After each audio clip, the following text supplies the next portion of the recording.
Greetings, friends. Reformed Stoic, back to another video, finally.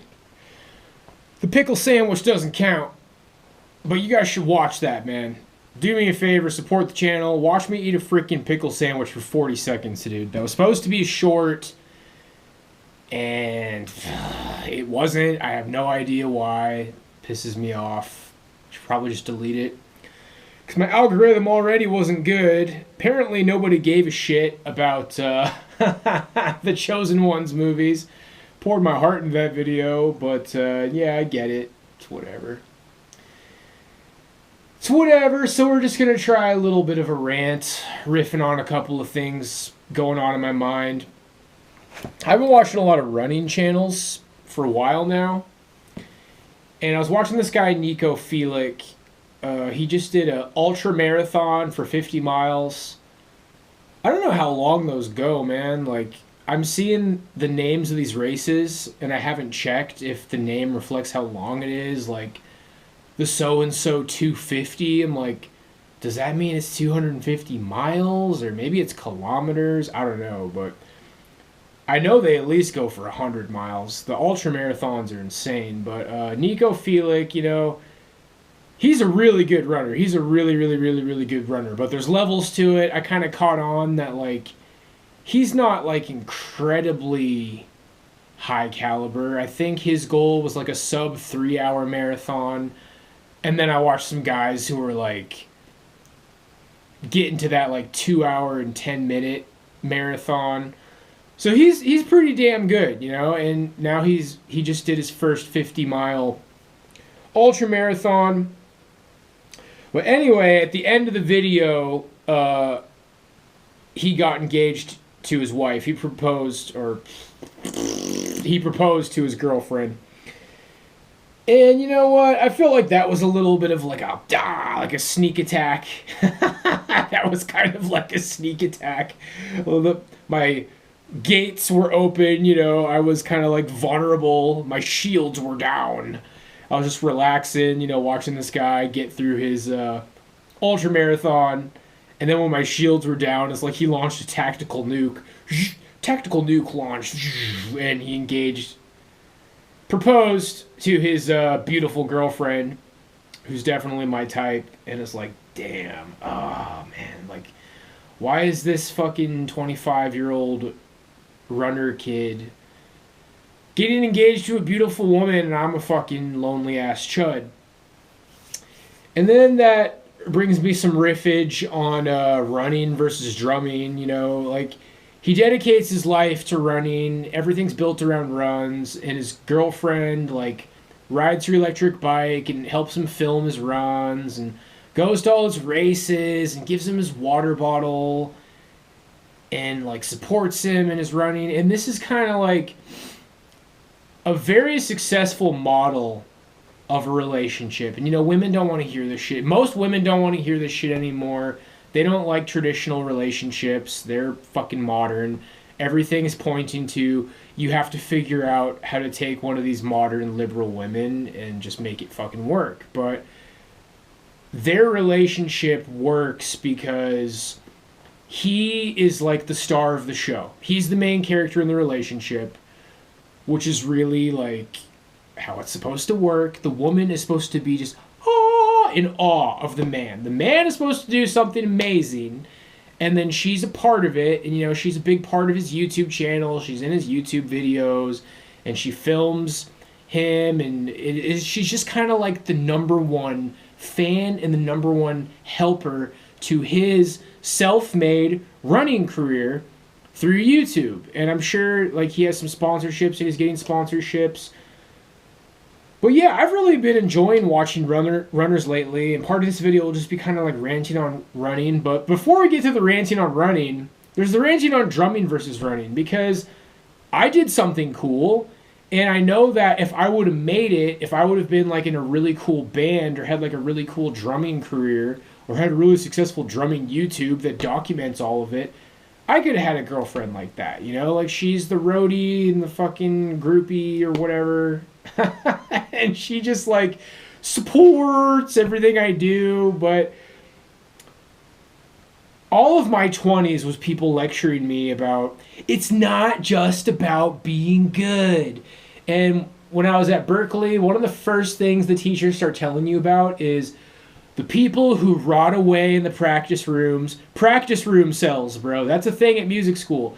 Like, they just fucking, they're angry and they're lonely and they're autistic and they're isolated and they go to the practice room every day and they practice for like 6 hours a day.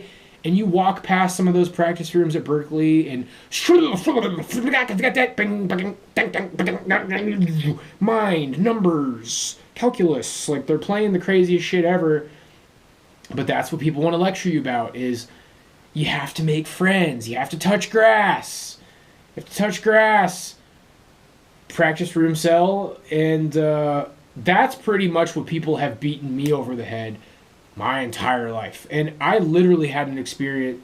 I mean, I've been having this experience, like, especially at UNLV, when I just kind of showed up and, like, was the best drummer there. They had a drum teacher there who was, like, 47. He was really, really, really good. He was better than me. But he's 47. He's been playing his entire life. And I just show up out of nowhere, and I was 25, and, like, I was right behind him. And people weren't okay with that. And I just started having this experience where people get mad when you're good and they immediately want to start looking for flaws. And, you know, with me, it doesn't really take that much looking. They're like, oh, well, dude, you don't have any friends. You don't go outside. You don't talk to people. Ha, see, that's why you don't deserve to make it. And it's like, okay, but I'm good and I'm here and I'm trying. You think maybe, like, you could root for me, or maybe you could, like, help me try to make it? Like, you think you could try to, like, understand the human condition a little bit and, like, want good things for me? No, of course not. But in context with running, it's like, I feel like sports in general is a lot more of a meritocracy than music is. It is. It is. I mean, how many guys who have the potential to be whatever it is, a D1 football player, D1 wrestler, like, how many D1 level wrestlers are rotting away, not connected to wrestling? How many top level NFL material, like 400-pound linebacker people are like, I have what it takes to play football, but nobody wants me? Like, I feel like that's not a thing, dude. I feel like, and you know, I'd really be interested to talk to people if that is a thing. I'm sure it is a thing, but I can tell you, like, right now in music, I know I'm not the only one of my kind. I think I'm, like, maybe kind of in the upper echelons of my kind, bro. Anytime people see me play drums, they're fucking blown away. They're like, wow, you're really, really, really, really, really good.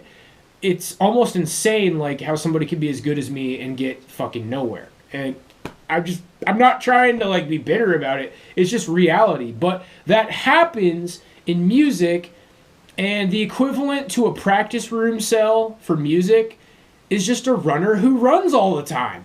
And when you're a runner who runs all the time, you just get better. You also get better from rotting away in the practice room. And people try to cope. It's like, well, you know, you actually, like, will be stuck at a certain level. You have to play with other musicians. And there's, like, a little bit of truth to that. But as somebody who, like, went long periods of time without playing with musicians, and then I played with musicians, like, it really, like, didn't matter that much. It does matter in the context of jazz. I've always been kind of halfway in, halfway out with jazz. I feel like if I played jazz and just kind of did it my own way, like if I was the leader of a jazz band, that would be really cool. If everybody just, like, did whatever I wanted to do. We could do it like that. But I digress. The point is that, like, it's really just simple. You look at a runner, you want to be a good runner, you run. And yeah, there's, like, a certain level of genetic ability and stuff. Now, I look at where I'm at in my fitness now at 34, and, like, I absolutely think I could have been a runner. And by the way, this guy, Nico Felic, he has hair, and maybe he's kind of a pretty boy. I don't know. He has, like, a little bit of, like, a... I don't want to talk shit. I'm just saying, I don't think he's, like, phenomenally good looking, other than the fact he's in shape. He's, like, 5'8", I think. He's, like, 5'7" or 5'8". He's not incredibly tall.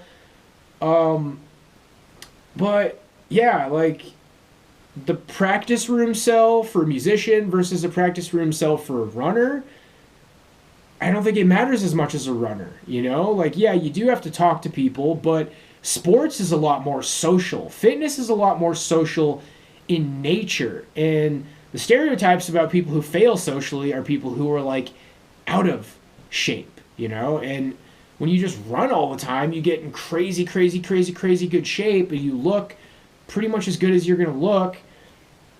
And I just think, like, yeah, like a lot of people don't have the genetics to be a good runner or to be a good athlete. So I think a lot of the battle is genetics.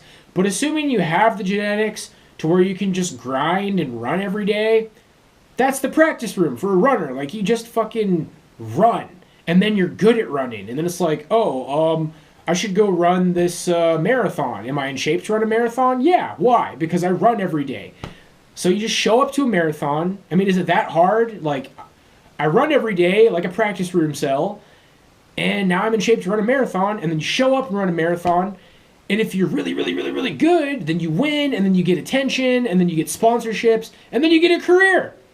And yeah, like, you don't want to be a complete fucking spurgazoid who's like, hey man, nice run. It's like, dude, it's not fair. And then you blow it, but that's not really what happened to me. Like, I didn't start doing that until fucking years and years and years of isolation, which really happened for no fucking reason at all.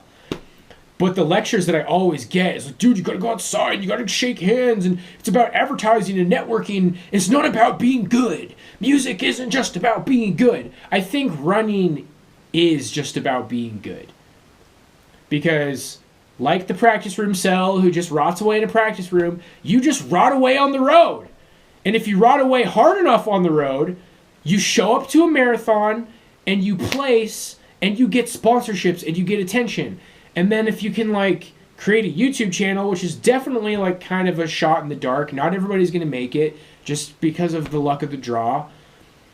But I think overall, it's easier to just have raw drive and make it in sports. And I've been dumping a lot of raw drive into fitness lately. And I do think that, like, if I would have just fucking done that fucking forever ago, like, yeah, I could have been a runner or something. And that's what I'm starting to think of. Seeing this guy, you know, get engaged to his dream girl. It's like, damn, bro, I guess I should have been a fucking runner. Because that kind of raw drive that he applied to running, or any runner applies to running, just run, just run, just run, just be a freak, and then it will pay off. I did that with drumming, and it didn't pay off. And then everybody lectures me about it. It's like, dude, it's not just about practicing, bro. It's not about being good. And then I have these alien experiences where I show up. I'm like, okay, I'm good, and I'm here. And then people are, like, angry at me. It's like they're mad because I'm good. And, like, if I suggest anything that's like, hey, so I'm good. Like, can I, like, have a life? Can I, like, get somewhere in life? They want to shoot me down. They want to shut me down because music is kind of fucking bullshit, dude. Because music is kind of like clicky and all the rumors about, like, you know, you got to kiss the ring of the Illuminati or some shit. Pretty much, dude. Pretty much. Something like that. More or less. It's all just semantics on, like, taking that to, like, whatever the truth is. But it unironically could be, like, the Illuminati. Seriously. But that wasn't the whole entire video, just me bitching about it. I should have been a fucking runner, and I think I could have been a runner.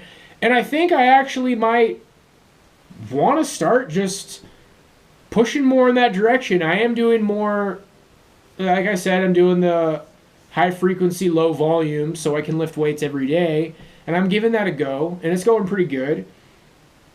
But I think in terms of a martial artist, I've gone on some rants in the past about how, like, you don't really get bigger. The guys who, like, don't know that much about martial arts, and they just think, I'm a wimp, I'm going to lift weights, I'm going to get big, people are going to respect me. I'm going to be better at fighting because I'm going to get big. Well, there's not really anything that, just any little MMA fighter. Come on, dude. Demetrius Johnson, sure. I wanted to pick, like, a 155er, but sure. Demetrius Johnson. There's not anything that Demetrius Johnson can do to bodybuild to become a light heavyweight or a middleweight. Like, that is his size. And yeah, a big part of it is height. But, you get your Daniel Cormiers who are like not even 5'11". I think he's like maybe 5'11". He's like 5'11", and he's just like he's just got that big barrel chested. He carries around a big belly, and he's just a beast wrestler with a lot of power. Like, so it's not completely about height, but yeah, you don't really have guys who are 5'6" fighting at heavyweight. That just doesn't really happen. And on the rare occasion that it does happen, like, they're usually not very good compared to other people. Like, your best heavyweights tend to be 6'6". Your best light heavyweights are tending to be 6'4". Your best middleweights are tending to be 6'2". This is just kind of the natural order that everything is falling into. But what I'm getting at with that is, like, me trying to be as tough as I can without actually being a real fighter, which is like, hey, I got an idea, Stoic. Why don't you actually go join an MMA gym? Why don't you actually go join a boxing gym? Like, that has crossed my mind, and it is an option, and it's something that I will consider. But outside of that, just looking more at, like, running, I can tell you this. If I did join a boxing gym, if I did join an MMA gym, I'd probably be doing a lot more running than I'm doing right now. And I've actually, when I was building my running base, I was doing a decent amount of running. But just kind of the martial artist mindset, it's like, oh, dude, if you run too much, you're just going to get skinny and you're going to, like, waste away and it's not good for fighting. But on the contrary, being muscle bound in the gym, that's just going to make you slower. That's going to, like, screw up your dexterity. Now, you can only take it so far naturally. There is one thing that you can do that will make you actually bigger and meaner and tougher, muscle-wise, and it's take steroids. If I took steroids, I'd go from barely being able to do 225 once on bench to probably, like, realistically living in a world where I can rep 225 for, like, a set of 10 to 15 in, like, 6 months to a year or something. I don't even really know. But yeah, that's probably realistic. You get way stronger. You get way more muscular. You go up a weight class. You actually get bigger. And I feel like the fitness industry is always trying to keep you on that treadmill, especially because I say this stuff to people. People are asking me if they should take steroids. It's like, dude, you need to train super, super, super, super serious for a long time and do everything right and eat right and use good programming before you even think about doing steroids.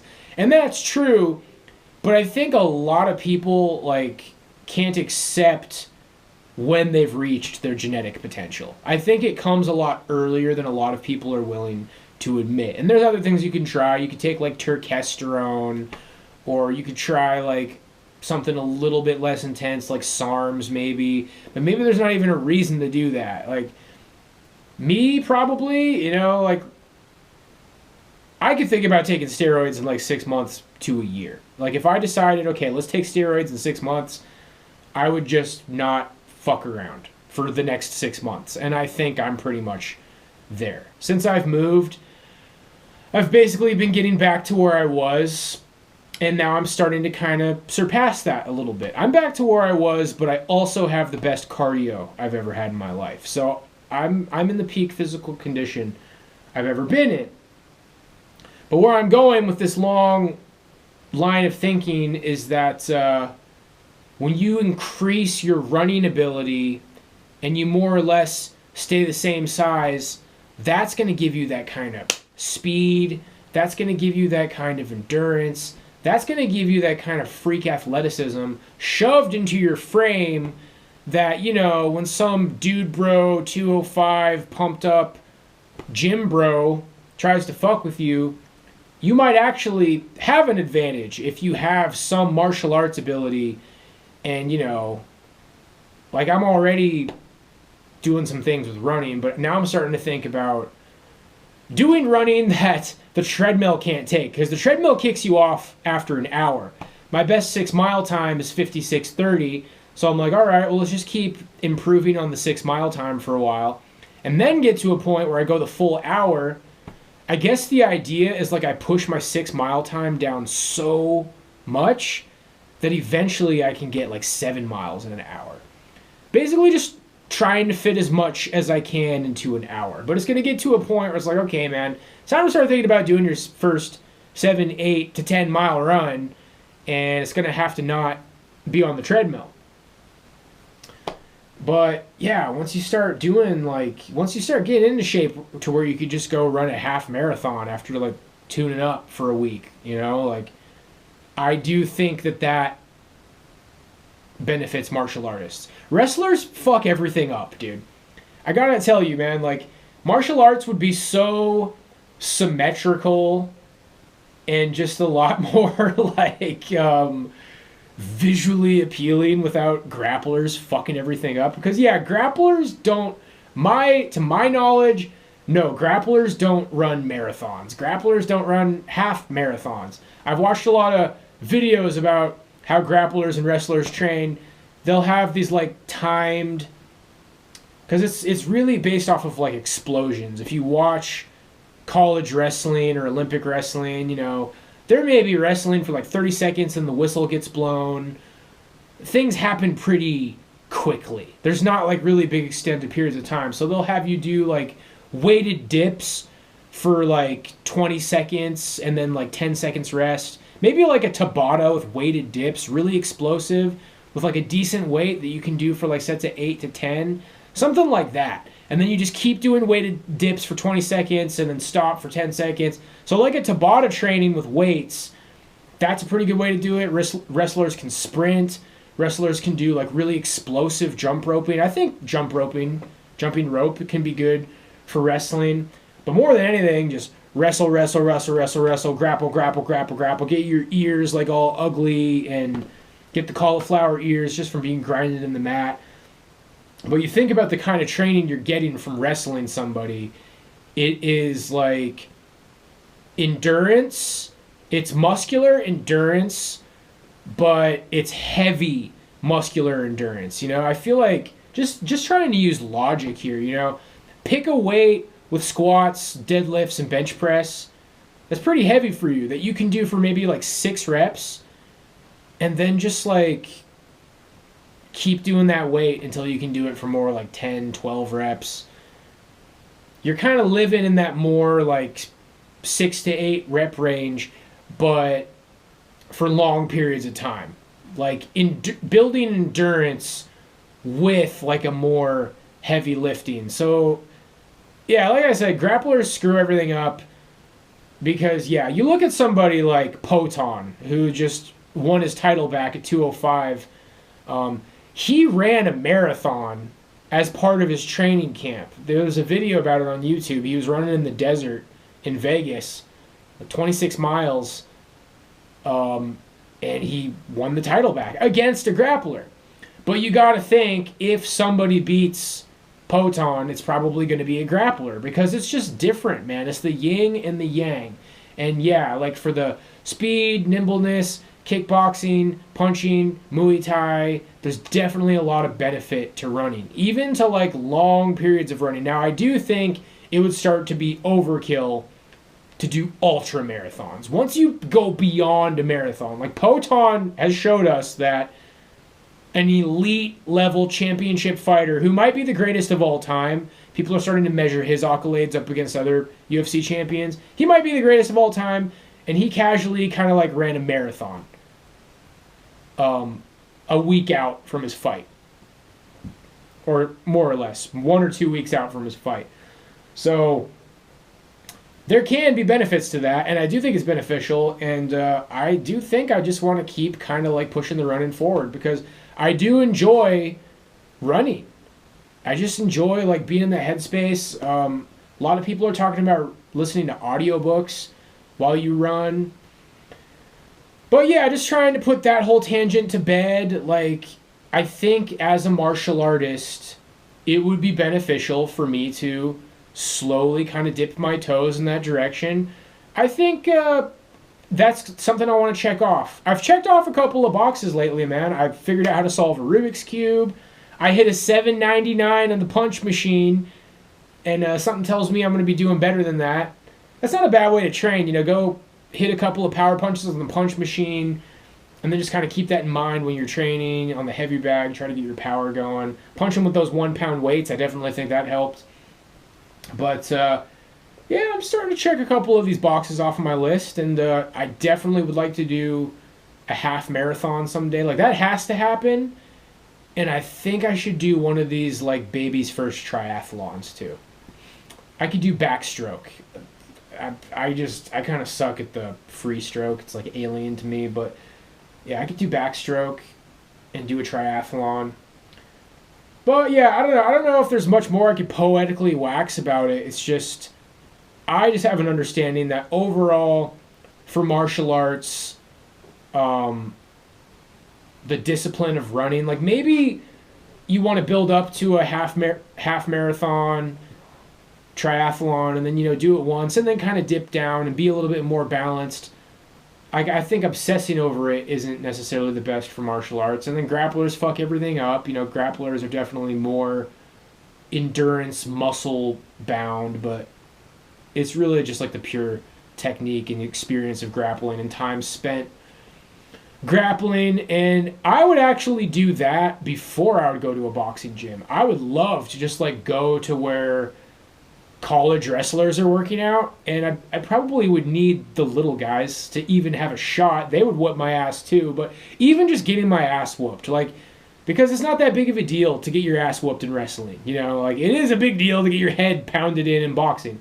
But I would like to do that. I would like to go show up where college wrestlers work out. I came across a college wrestler at the gym. I should probably like talk to him about it, dude. But yeah, I should show up and wrestle and get beat up, and that would definitely like make a big difference. That would make me feel a lot more confident. So what's the point of this rant? Really nothing. It's just a rant. Like, in conclusion, I was watching this runner guy do his first half marathon, or his first ultra marathon, 50 miles. And then at the end, he proposes to his beautiful girlfriend, and she says yes. And then I started thinking, and I've been fighting from like being dragged down by it these last couple of days. It's like, damn, this guy's like living the dream. He's a runner. Runners just run. And I tried to use that mentality with drumming, and it doesn't work, bro. Like, music, you got to deal with basically like a music cartel, a music gang, a music Illuminati. It's a fucking popularity contest. I could even go as far as to say that narcissists and sociopaths dominate music. It's like run by raging leftist liberals. You'll very easily get canceled. I could definitely see a universe in which I did make it in music, and then I came fucking crashing down because I still became based and red-pilled and had everything ruined and torn away from me. And that might have not even necessarily been better. But yeah, like if you try to take that runner grind mentality to music, you'll just end up a practice space cell. And I think a lot of people, I think there's kind of like a union in music with a lot of highly extroverted people who, a lot of them do not have that mentality. And they don't spend that much time practicing. And they're kind of gatekeeping, and they're trying to like flex on people like me, who did have the practice room cell mentality.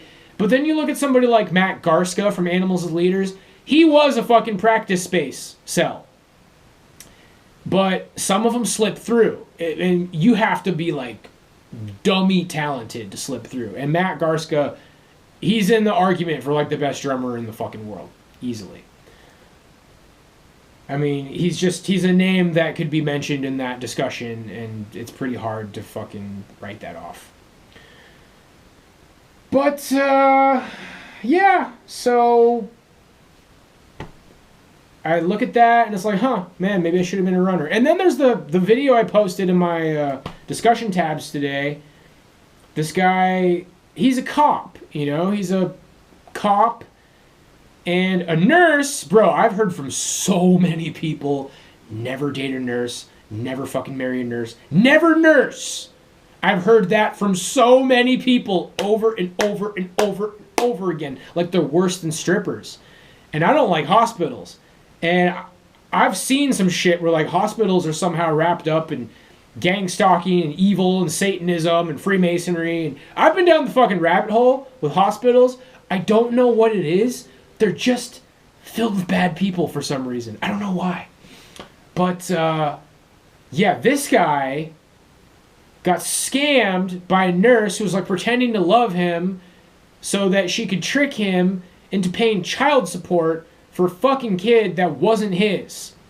But I believe him. Like, I don't even know how to explain how that fucking works. I just believe him. This guy just seems like he's really nice, pure-hearted, good. He's going for like 25 minutes in the video, like, and then here's my gym bag, and here's my deodorant, and here's my body spray, and here's my toothpaste. And I was watching it, and it was like, hey, yeah, buddy, there's your body spray, buddy. Good job, buddy. Like, he lives in a fucking storage closet, and...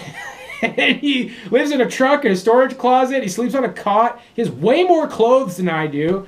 And this fucking guy is just like... Sometimes you see videos like this, and it's kind of counterbalancing. It's like, you got the runner stud who marries the sweetie, and you know that they're going to have the purest, most beautiful marriage ever, and it makes you sad. And then there's this fucking guy who's a cop, and he's not, like, especially ugly. He's a nice guy. He's one of these guys who kind of fits into this category of what these PUA people are talking about. Like, he's not ugly, he's not a manlet, he's a decently big, in shape cop dude. He takes fucking Hydroxycut, and he's like, and this is my Pure Sport deodorant, and this is my clothes rack, and this is my cot from Walmart. It's like, yeah, buddy, you got your little, wow, man, you're all set. Like, this guy got fucked. This guy got giga fucked by a woman. And, all I can bridge out of it is like, what the fuck is the point of this video, Stoic? Like, oh, you know, I did something cool, but I failed because I was a practice room cell, but runners kind of are practice room cells. But anyway, I kind of want to be a runner, and fuck, I'll bet I could get really good at running. And but then this other guy got fucked over by a nurse who's like evil. What does it all mean? Like, what's the connection? It's just chaos. And I think that's a lot of what this world is. I do believe in some sort of higher spirituality. I get the idea that people just don't give a flying fuck about what I have to say about anything spiritual anymore. And it's probably whatever. Just, it doesn't matter, dude. Everybody who makes a living off of spirituality is a fucking hack and a scam artist. And I feel like I got the real deal, and people don't want to hear it. And I just... It's something to it. It's like, on one hand, there's chaos, but then there is a meaning to the chaos. And I did find this Indian guy who's talking about the dark night of the soul. I do like his channel. He has a very strong Indian accent. You find yourself isolated and in fear. And I'm watching him. You gotta just ride the chaos, dude. I do think that, like, rotting away alone is a part of spiritual enlightenment and liberation. And if it's the dark night of the soul, I see all these comments all the time that are like, man, it was hard, 2 years of isolation, but I eventually overcame. It's like, am I going through an 11-year dark night of the fucking soul? I don't think the whole thing has been the dark night of the soul. But I don't know, it's pretty hard, dude. I do think that I have been going through an extended dark night of the soul, but maybe it's because my awakening is going to be just absolutely mind-shattering. But I look at Nico Felic and his beautiful fiance and his life of running, and then I look at this guy who's a cop who got scammed over in the absolute most malicious way. Like, not only is his heart broken, his wallet is broken, and his life is fucked up, and he's forced into basically being homeless and paying for this convict. He said that it was a convict. It was a former convict who created this scam with this nurse. Never nurses, guys. Never nurses. I've heard that over and over and over and over and over and over and over. I can't tell you how many times, from how many angles I've heard never to date a nurse. And I already knew that before people said that, because I've already seen that nurses are just evil for some reason. I don't know why. I don't know what it is about hospitals. They're fucking evil. And we saw a lot of that in the beginning of 2020, the 2020s era. I've been in a bad momentum on videos, guys, and the fucking pickle peanut butter sandwich made it even worse. That was supposed to be a short. It probably would have did better as a short. I don't know why it didn't turn into a short, but I'm losing my momentum. You guys didn't give a flying fuck about the Chosen Ones video, and honestly, people haven't really given a flying fuck about the few videos before that either. But it's chaos, man. Like, you know, there are drummers who have good lives. There are drummers that have women that are crazy about them. And there's so many ways to fail. And it's usually not your fault, or it's easily not your fault. Like, don't listen to the people who are like, it's always your fault. Always take accountability, because that's bullshit. It's fucking chaos. It's random. Some people make it. Some people fucking don't. I wouldn't try to, like, believe there's a reason for it. That's not part of my spirituality. Like, oh, you know, God wanted this for some reason. There's something about your karma, something about your past lives. I would not make any of those assumptions, bro. I believe there's spiritual meaning. I believe there's some sort of higher power.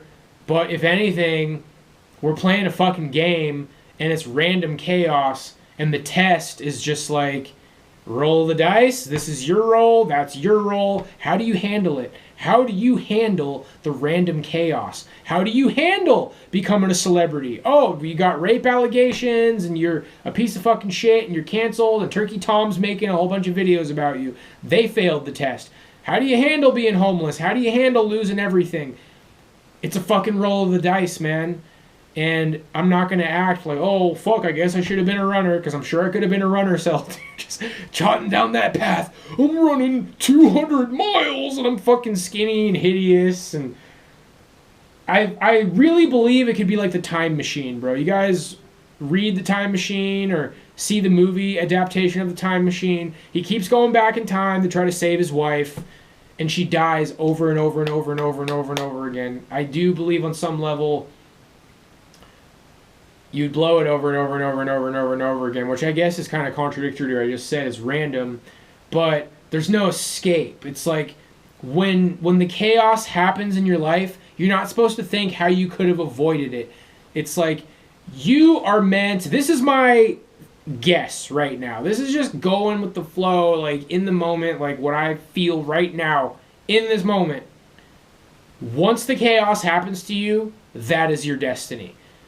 God just maybe rolled the dice, but once the dice have been rolled, there's no escape. There's no woulda, coulda, shoulda. I should have did this. I should have did that. And at the end of the day, it doesn't fucking matter, because there is no time machine, and there's never going to be a time machine. Whatever your lot in life is, that is your challenge. And thinking about woulda, coulda, shoulda, I should have did this. I should have been a runner. It doesn't fucking matter. You know, you just take what you got. And you look at what some other people have, and you realize, okay, well, it could be a lot fucking worse. Yeah, it would be better if I got engaged to a beautiful woman when I was 25, but I also could have had my heart ripped out by a harpy fucking nurse who is leeching money from me for 18 years while I'm homeless. So I'm somewhere in the middle, in the fucking void. I'm in the void right now, boys. Like, apparently, according to this Indian guy, there's like stages of the Dark Night of Soul. There's like the chaos when, you know, there's gang stalking and ah, ah, ah, and screaming, and you think maybe you're gonna end up in jail or something. That already happened. And then there's the void where like you're like, hey, this is all right. I'm working out and watching TV, and then there's just random moments where it's like, I've been alone for 11 years, and it's it's just like, am I gonna be in this void forever? But I do think I'm kind of on course. It's like, okay, there's the chaos and then there's the void, and you're supposed to like not run away from the void. You're just supposed to be like, nope, there's no shortcuts out of the void.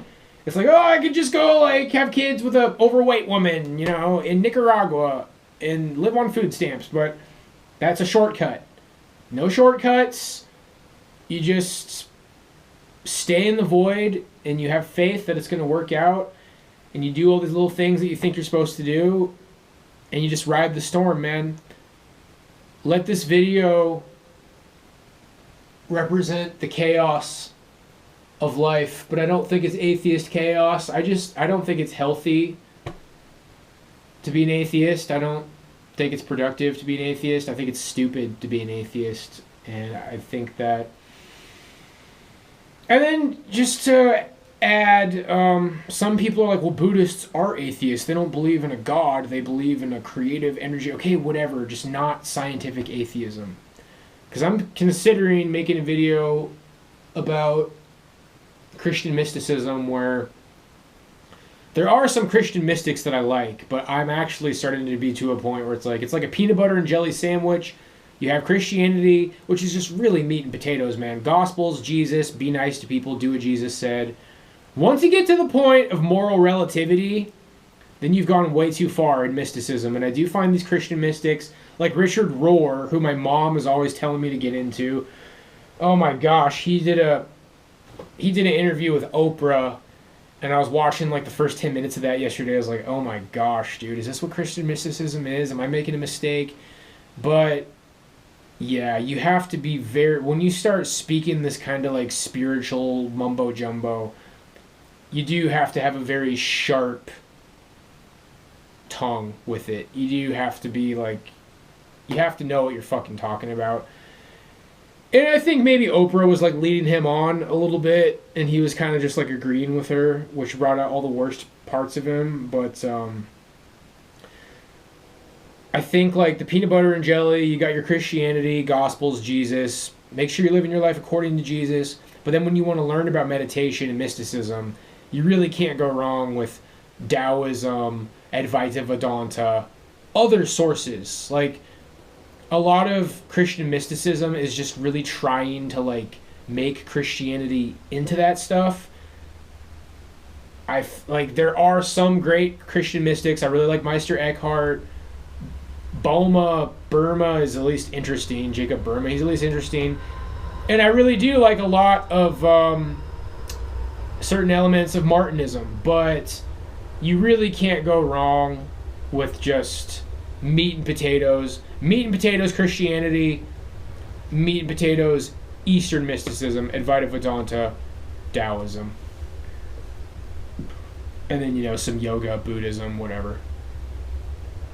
Because Christian mysticism is just going to be a more modern version of that most of the time. So you can't go wrong as a Christian mystic doing the peanut butter and jelly, Christ, and then the Eastern mysticism. I really didn't feel like making a video, guys. I'm to that point where my channel is starting to flatline. A lot of videos haven't been doing very good. I really just had to force myself to make a video. And it really would have been nice if it just wasn't too long. But it is. A lot of times I don't upload videos like this. But I think I'm going to upload this one because my channel's dying. So please fucking watch me eat a peanut butter and pickle sandwich, okay? It's 40 seconds. Watch it and like it. God bless.